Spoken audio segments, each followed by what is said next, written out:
ناظرین کرام السلام علیکم ورحمۃ اللہ تعالی وبرکاتہ۔ میں گلشیر رضا مصباحی سب سے پہلے درود و سلام اللہ رب محمد صلی اللہ علیہ وسلم نحن عباد محمد صلی اللہ علیہ وسلم۔ حضرات، آج آپ کے سامنے ایک ایسا واقعہ لے کر آیا ہوں جو واقعی بڑا یونیک بھی ہے اور بڑا ہی دلچسپ ہے، اور اس کا تذکرہ قرآن میں ہے۔ وہ بھی کسی انسانوں کا واقعہ نہیں بلکہ یہ ایک گائے کا واقعہ ہے۔ بنی اسرائیل کے پاس ایک ایسی گائے تھی جس گائے کے اوصاف کا ذکر اللہ نے قرآن مجید میں کیا ہے۔ اگر آپ سورہ بقرہ آیت نمبر 67 سے لے کر 70-71 کا مطالعہ کریں تو آپ کو اس گائے کی ساری خصوصیات اللہ نے قرآن عظیم میں ذکر فرمائیں۔ حضرات، اگر آپ اس کا مطالعہ کریں گے تو اس میں لکھا ہوا ہے کہ ایسی گائے ہے کہ جس گائے کو خدمت کے لیے استعمال نہیں کیا گیا، ایسی گائے ہے کہ جس کی رنگت ایسی ہے کہ لوگ دیکھتے ہی بھا جائیں، ایسی بھا جانے والی رنگت ہے۔ نہ وہ بچہ ہے نہ وہ زیادہ عمر والی ہے بلکہ بیچ عمر والی ہے، اور ایسی ہے کہ جس میں کوئی داغ نہیں ہے، کوئی عیب نہیں ہے۔ تو آپ سمجھ سکتے ہیں کہ جس گائے کے حسن کی تعریف قرآن کر رہا ہو تو پھر آپ سمجھ سکتے ہیں وہ گائے کتنی خوبیوں کی مالک رہی ہوگی۔ حضرات، وہی ایک واقعہ آپ کے سامنے پیش کرنے جا رہا ہوں۔ بنی اسرائیل میں ایک شخص بڑا ہی متقی، بڑا ہی پرہیزگار انسان تھا، اور اس کے پاس صرف ایک اولاد تھی، ایک چھوٹا بچہ تھا، اور اس کے پاس ایک چھوٹا سا بچڑا تھا، یا جس کو آپ بچیا کہہ لیں، جو آگے چل کر کے گائے بنتی ہے۔ بچیا تھی، اس نے اللہ کے نام پر اس بچیا کو جنگل میں چھوڑ دیا، اور یہ کہہ کر کہ مولا، میں تیرے حفظ و امان میں اس گائے کے بچیا کو چھوڑ رہا ہوں، مولا تو اسے اچھی پرورش فرما، اور جو میرا بچہ بڑا ہو جائے تو پھر اے مولا تو اسے لوٹا دے۔ اس کا متقی پرہیزگار انسان کا انتقال ہو جاتا ہے۔ انتقال ہو جانے کے بعد کئی سال کے بعد اس کی ماں بھی نیک پارسا تھی، اس نے اپنی اسی اولاد بھی بڑی ہو گئی تھی، نوجوان ہو گیا تھا وہ لڑکا، اس سے کہا کہ جاؤ فلاں جنگل میں تیرے باپ نے ایک گائے اللہ کے نام پر چھوڑی تھی، جاؤ اسے واپس لے کر آؤ۔ اس لڑکے نے اپنی ماں سے کہا کہ ماں، یہ بتائیے کہ میں کس طرح اسے ڈھونڈوں گا، کس طرح اسے تلاشوں گا، کیا کہہ کر اسے پکاروں گا؟ تو ماں نے کہا تھا کہ بیٹا جانا کہنا کہ اے وہ گائے جس کو میرے باپ نے اللہ کے سپرد کیا تھا، وہ گائے واپس آ جا، میرے پاس آ جا۔ یہی کہتا ہے، اور وہ بچہ وہ گائے واپس لے کر آتا ہے، جس کی خوبصورتی کا بیان اللہ نے قرآن میں کیا ہے۔ جب وہ بچہ گائے لے کر گھر واپس آتا ہے، وہ حسین ترین خوبصورت گائے کو ماں نے دیکھا تو کہا بیٹا جاؤ 3 درہم میں اس گائے کو بازار میں بیچ آؤ، لیکن اس شرط کے ساتھ کہ جب بھی معاملہ طے ہو جائیں اور طے پالیں تو پھر تم مجھ سے ایک بار اجازت لینا۔ وہ بچہ بازار لے کر جاتا ہے، وہ دنیا کی سب سے حسین ترین خوبصورت گائے جس کی پرورش کسی انسان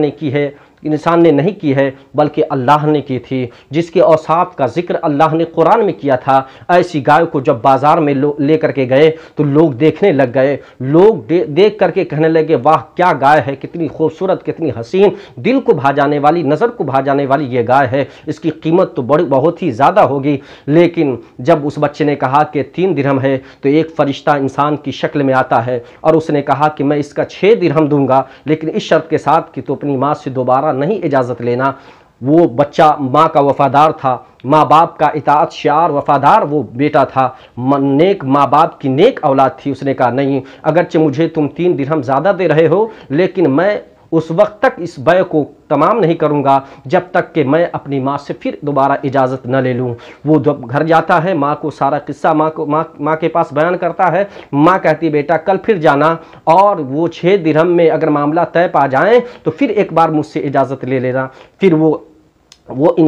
لڑکا اپنی خوبصورت گائے کو لے کر پھر بازار جاتا ہے، اور پھر وہی انسان جو فرشتہ تھا، انسانی شکل میں آیا تھا، اس نے کہا کہ میں اس کا 12 دینار دوں گا، لیکن اس شرط کے ساتھ کہ تم اپنی ماں سے اسے دوبارہ نہیں پوچھنا، دوبارہ اجازت نہیں لینا۔ وہ آیا واپس اور کہنے لگا ماں ایسا معاملہ ہے، واقعہ اور قصہ یہ ہے۔ تو ماں بہت ہی فراست والی تھی، ماں سمجھدار تھی، اس نے سمجھ لیا کہ یہ کوئی عام خریدار نہیں ہے بلکہ ضرور یہ اللہ کا کوئی فرشتہ ہے۔ ماں نے بیٹا سے کہا تھا بیٹا جب کل جانا بازار تو اس سے کہنا کہ آپ مجھے اس گائے کو بیچنے کی اجازت دیتے ہیں کہ نہیں دیتے ہیں، یعنی میں اس گائے کو بیچوں کہ نہیں بیچوں، گائے بیچنے کا وقت آن پڑا ہے کہ نہیں آن پڑا ہے، یہ آپ مجھے بتائیے۔ جب وہ انسان لے کر دوبارہ جاتا ہے وہی فرشتہ آتا ہے اور اس نے کہا، تو اس لڑکے نے اس سے فرشتے سے پوچھا کہ آپ مجھے اجازت دیتے ہیں کہ نہیں اجازت دیتے ہیں، میں اس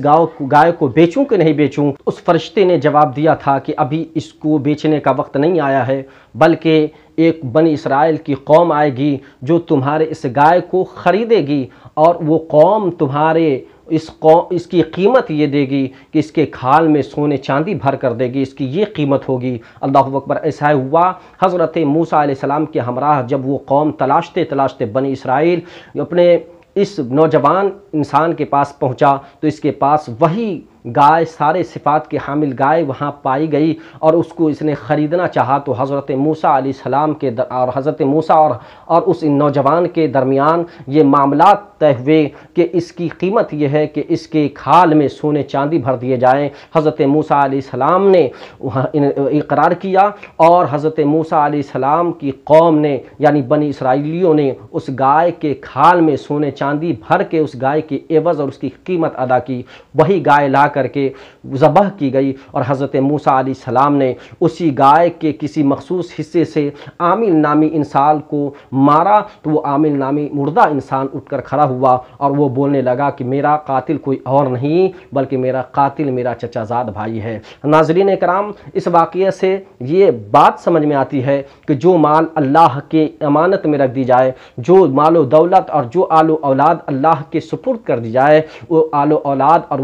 وہ دولت کو اللہ بڑھا کر عطا کرتا ہے۔ اور یہ بھی بات سمجھ میں آئی کہ جو ماں باپ کا فرما بردار ہوتا ہے، اللہ رب العزت اسے بھی گھاٹے میں نہیں رکھتا، اسے بھی نقصان میں نہیں رکھتا، بلکہ اسے بھی ہمیشہ فائدے ہی میں رکھتا ہے۔ ماں باپ کی بات ماننا، ماں باپ کی اطاعت و فرما برداری کرنا، یہ ہر اپنی اولاد پر فرض اور واجب ہے۔